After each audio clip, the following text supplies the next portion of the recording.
Canelada, logo após esse São Paulo 0, Palmeiras 0 no Allianz Parque. Terceira rodada do Campeonato Paulista. Mauro César Pereira, sua análise desse jogo. Dá para dizer, Mauro, que pela postura, os dois times entraram em campo para não perder, para não saírem derrotados de um clássico já no começo do ano, Mauro? Boa tarde. Eu acho que sim, o jogo foi um jogo muito pobre, né? Pouquíssimas chances de gol, chances claras muito raras. A preocupação em evitar a derrota era evidente.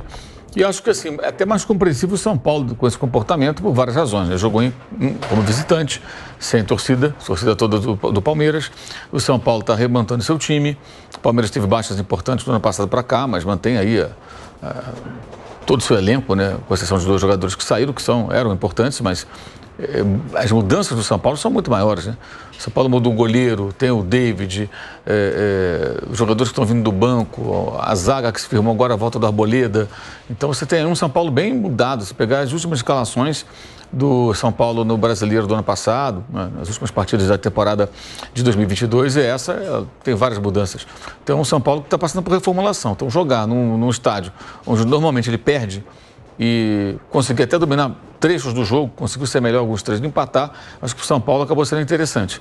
Em que sentido? É um ponto e um pouco mais de confiança no sentido de seguir, tentando aprimorar o time, não tendo perdido no local, por exemplo, tomou de 4-0 na final do Campeonato Paulista do ano passado, né? E perdeu nos últimos jogos, porque perdeu também pela Copa do Brasil, né?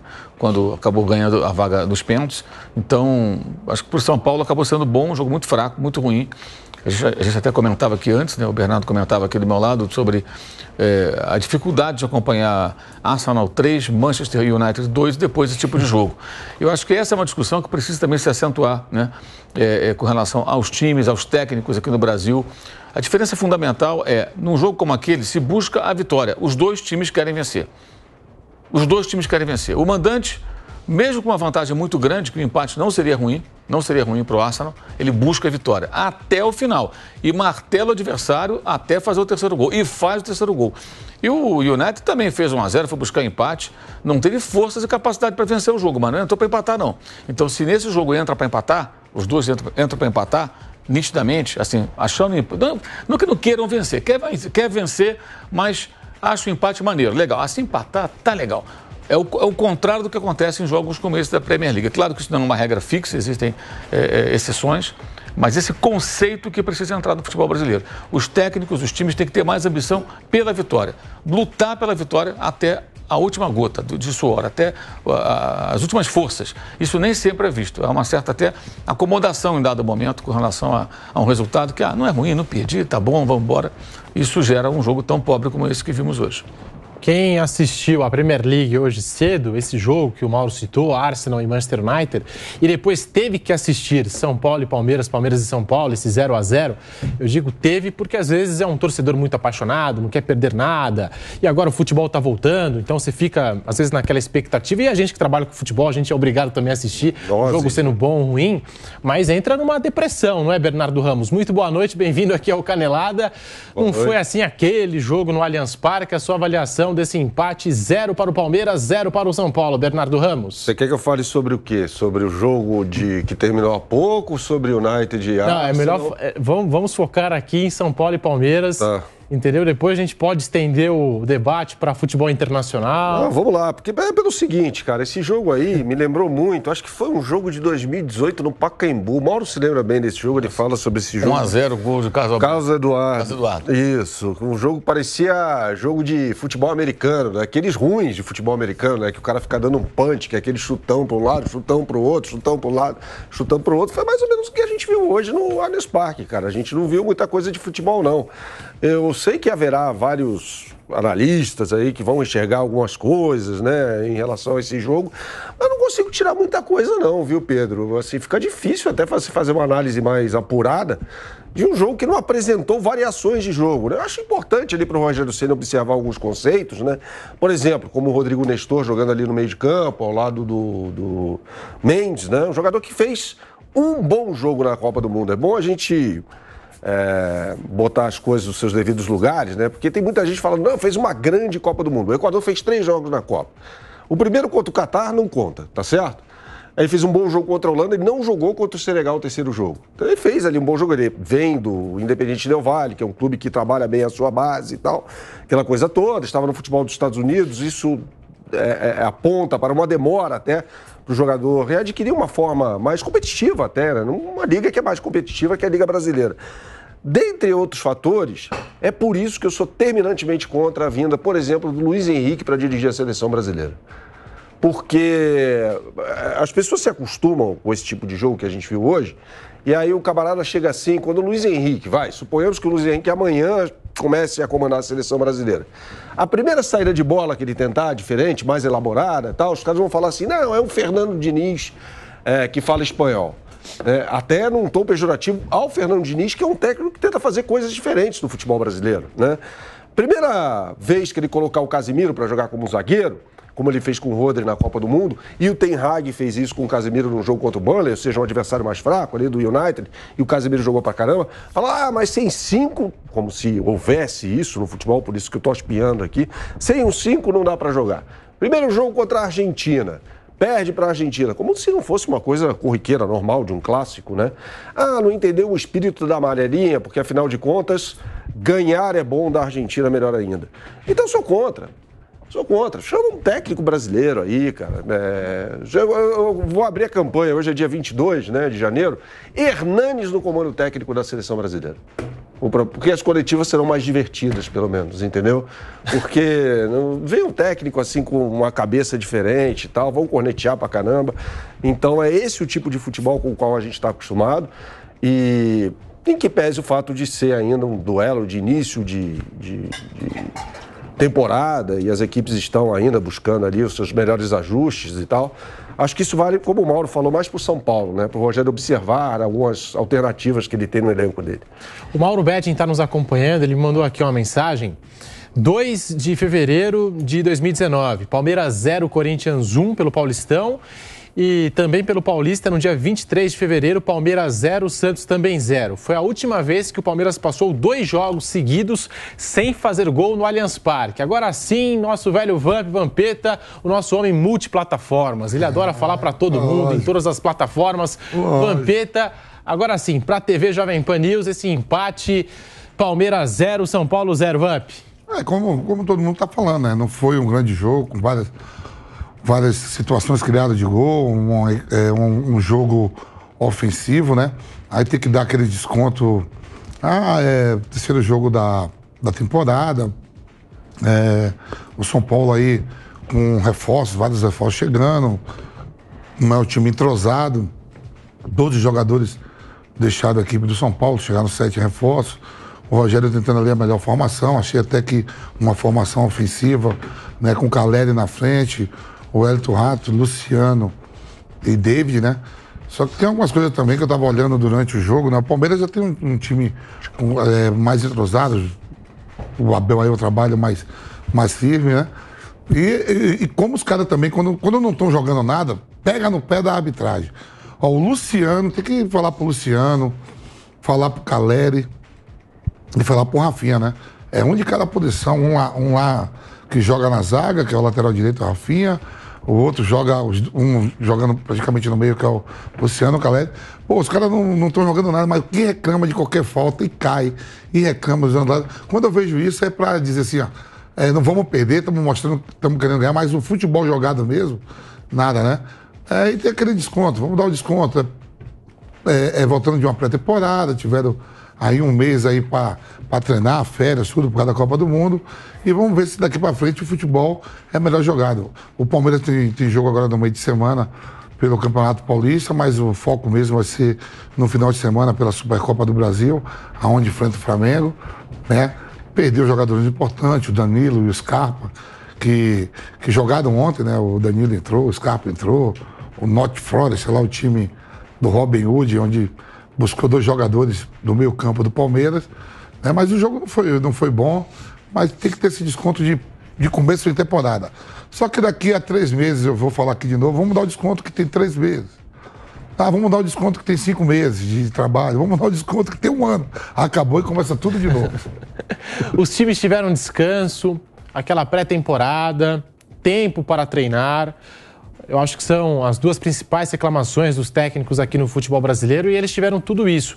Então, Mauro César, Bernardo Ramos, Vampeta, o que explica esse futebol tão abaixo da média no Campeonato Paulista, sendo que as equipes tiveram tempo de sobra para descansar e também treinar, hein, Mauro?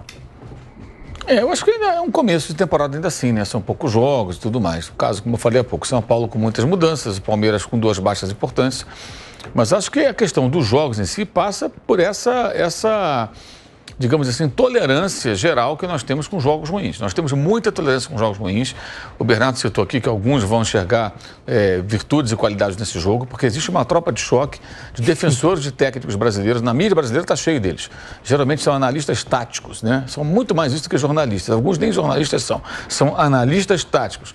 E eles sempre procuram uma virtude. Para quê? Para passar pano, para não botar o dedo na ferida, para não criticar um jogo ruim, um jogo que poderia ser bom.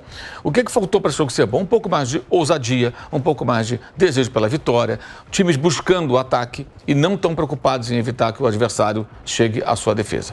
O Endrick fez um grande jogo? Não fez, mas não sei se vocês concordam comigo, acho assim que ele fica ali, é um garoto, 16 anos, então ele está jogando no meio dos adultos há pouco tempo, então tem uma adaptação, é outro tipo de jogo, é outro tipo de adversário, os caras são muito mais experientes que ele, uma série de situações que ele vai aprender com o tempo. Mas fica muito isolado, não tem aproximação, não tem jogada, não tem uma tabela, não tem uma jogada em velocidade. Num raro momento que ele conseguiu se desvencilhar, ele fez o passe para o gol impedido, que foi anulado do Rony. Mas acaba sendo subaproveitado. Por quê? Porque é aquilo. O Palmeiras, quando pressiona a saída de bola do Palmeiras, sai jogando lá de trás, não. Percebe que não tem saída, volta no Everton, quebra lá na frente e vê o que acontece. É sempre assim. E o São Paulo, acho que o mais aceitável, porque, como eu falei, vou repetir para ser bem claro, para não ficar dúvida nenhuma. O São Paulo está reformulando seu time.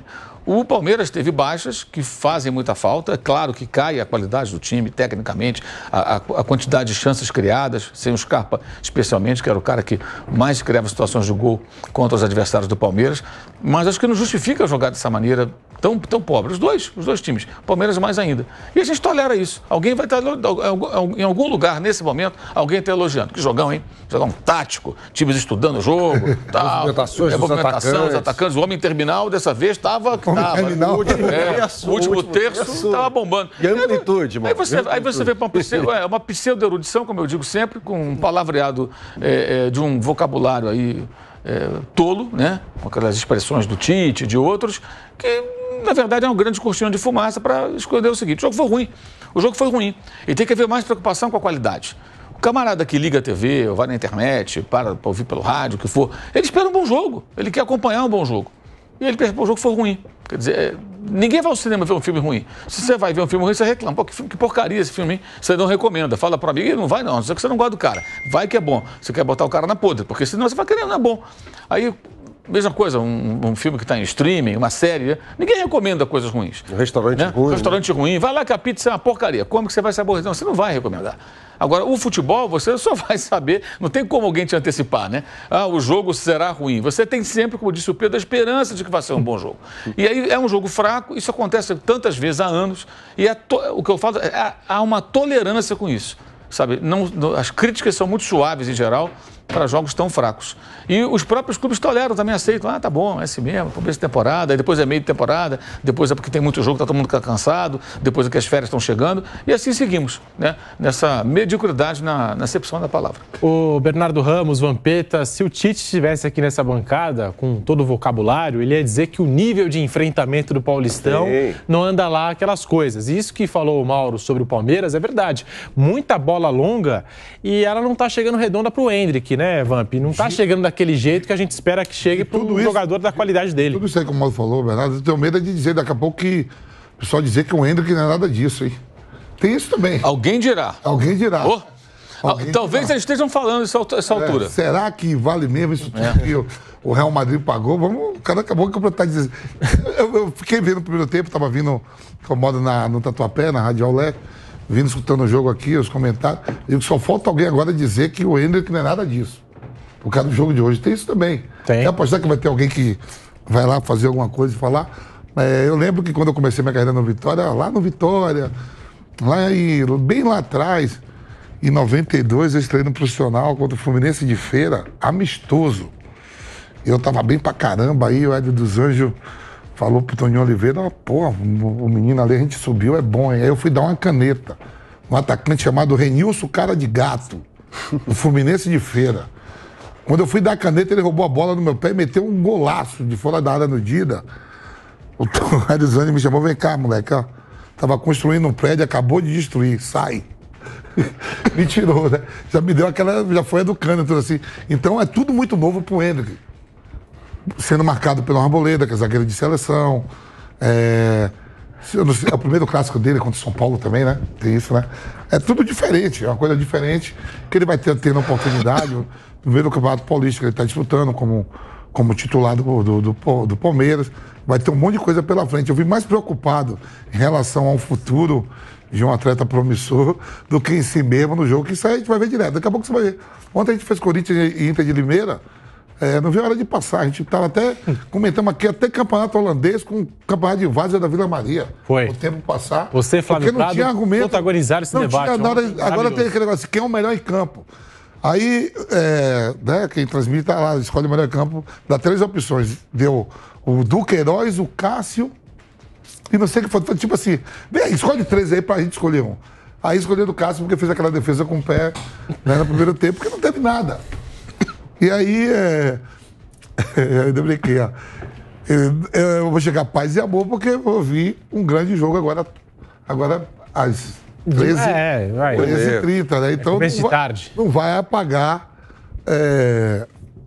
com isso aí que a gente viu agora. Aliás, vai ficar ruim pro Gabriel Jesus voltar para esse time quando ele se recuperar, viu? Porque o Nketiah já fez mais gols do que ele. Eu sei que essa não é a pauta, mas eu quero falar aí só em cima do que o Mauro, Vampeta e você falaram, Pedrinho, até alguns números importantes aqui do jogo, né? Os números sobre tortura dizem qualquer coisa, né? Afirma Lúcio de Castro, mas tem algumas coisas aqui que dão a entender o que foi esse jogo, né? Caso alguém não tenha assistido à partida.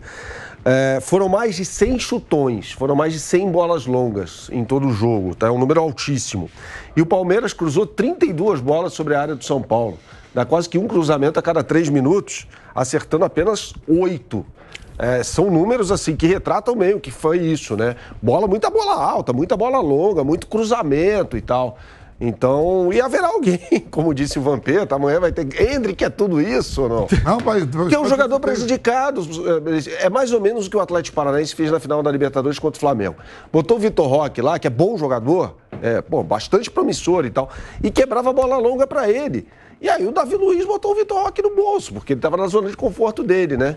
Não, e a cera do goleiro Rafael do São Paulo no primeiro tempo, assim, foi absurda, porque o jogo não estava naquele ritmo intenso, de muita velocidade, jogo bem lento, não estava acontecendo quase nada no jogo, e o goleiro Rafael até levou o cartão amarelo, foi advertido depois, né, por conta da cera na reposição de bola. Mas está aí, Piperno, que agora está entre nós aqui no Canelada, para todas as plataformas, Palmeiras 0, São Paulo também 0, Piperno, a sua avaliação desse jogo. Boa noite. Boa noite, Pedrinho. Boa noite aos colegas, viu, Vamp? Todas as plataformas. Eu sei que é muito exigente em relação a isso. O Vamp é o nosso homem multiplataforma. É sempre um privilégio. Olha, primeiro que... E ontem, Vampeta e Flávio Prado protagonizaram no programa um dos melhores debates já desse ano, hein? O que é melhor, o campeonato holandês ou o campeonato de Várzea da Vila Maria? Não foi isso aí, não. A gente não falou do Corinthians, não falou do Flamengo, ficamos nesse debate maravilhoso. E ainda deu audiência. Foi a Copa do Mundo, né? Na Copa do Mundo a gente tinha umas conversas, né? Papo de boteco. Vai lá, Piperno. Não, pegando uma carona sobre isso que vocês estavam dizendo agora, em relação ao Hendrick, é lógico, o atacante ele vai ter muito mais dificuldade para jogar se a bola não chegar no chão, né? E ele não é um atacante, enfim, fisicamente tão forte para ficar brigando pela bola aérea o tempo todo. Então, quanto mais o jogo for a base de cruzamento, vai ficar óbvio que o grau de dificuldade para ele aumenta. Isso vai mudar rapidamente, o time vai certamente evoluir, mas é claro que alguns sinais eles já estão evidentes nesses 3 jogos, e eu nem quero dizer que o que a gente viu nesses 3 jogos esteja necessariamente errado, que é o fato de um time que se acostumou nos últimos anos, eu não estou falando da última temporada não, nos últimos anos, a jogar com 2 jogadores de criação e 2 atacantes à frente. Agora ele joga, é um time que joga com 3 atacantes. é quase que uma reeducação, não é? E veja, não é só uma questão de trazer um outro meia muito bom para jogar. Ora, se o Palmeiras trouxer um outro meia muito bom para jogar e para fazer dupla com o Veiga, para caberem os dois, o Palmeiras vai ter que tirar um cara da frente. O Palmeiras vai de fato fazer isso? Eu acho que não. Eu acho que o Palmeiras vai insistir na busca de mais um jogador de meio campo. Eu venho falando sobre isso há muito tempo, que o problema é exatamente ter um outro jogador, como o Danilo, que é um jogador diferente, um volante passada larga, um volante que no primeiro semestre ele fez gols em 5 torneios diferentes aqui no Brasil. Ele fez gol estadual, Libertadores, no comecinho do Brasileiro, ele fez gol na Recopa, ele fez gol na Copa do Brasil. Danilo era um jogador diferente, né? Então, eu acho que a evolução do trio de ataque do Palmeiras passa muito por isso. Os 3, e aí é muito fácil para alguém falar, puxa vida, esse Endrick, que o Real Madrid, não é o time da Vila Mariana, lá que o Vamp falou ontem. Não, o João Madrid pagou essa bala toda, o cara dá tudo isso. É evidente que ele é tudo isso e talvez um pouco mais. Agora, o problema é que os 3 atacantes não têm jogado bem, um pouco sacrificados, claro, por essa nova forma de atuar, vão ter que se readaptar a isso. E, na verdade, o Endrick não vem jogando pior que os outros 2. É muito fácil, porque o menino é mais novo. O menino causa inveja, dor de cotovelo, porque ninguém tem outro Endrick. Então ele causa isso mesmo. Agora, ele não vem jogando pior, por exemplo, que o Dudu e o Rony. E falando ainda sobre algo que aconteceu na partida, Bernardo Ramos, e aquele pênalti que o torcedor do Palmeiras ainda vem cobrando nas redes sociais, aquele possível pênalti, muito se fala, muito se falou também durante o jogo. Você acha que foi pênalti em cima do Piquerez, do Arboleda em cima do lateral alviverde ou não? Eu acho que não. Eu acho que não foi nada, não. Porque até o Arboleda, ele pisa e já tira o pé assim imediatamente. Eu acho que a gente apitou bem o jogo até hoje. Houve isso aí que o Vampeta falou, né? Aquele montinho ali. Mas aí o árbitro ou a árbitra, enfim, ele, no caso ela hoje, né, é meio conivente com esse tipo de coisa. Porque o cartão existe no futebol justamente para evitar isso, né? Sai dando cartão para todo mundo. Ela não deu um cartão no primeiro tempo, o goleiro de São Paulo, aliás, com razão. Pode sair distribuindo o cartão ali e acaba isso, né? Não é só na base da conversa que funciona. Mas não teria marcado pênalti não, Pedro. Para você, Vampeta, foi pênalti em cima do Piquerez? Não, nem no jogo, e você me mostrando aqui agora também, eu falei na hora, não foi nada. A mim não foi nada. E aí, Mauro César, esse lance, torcedor do Palmeiras reclamando nas redes sociais, para você foi pênalti em cima do Piquerez? Não, lance normal. E Piperno? Não, de jeito nenhum. Então, muita reclamação, hein? Normal. A bancada aqui do nosso Canelada... Aliás, a arbitragem de vídeo, quando solicitada hoje, que foi, quer dizer, ela que tem a prerrogativa de chamar a árbitra de campo, no caso a Edna, foi rápida hoje para constatar aquele impedimento ali. Foi bem rápido que foi resolvido o negócio. Então, para nossa bancada aqui do Canelada, não houve o pênalti mesmo em cima do Joaquim Piquerez naquele lance na área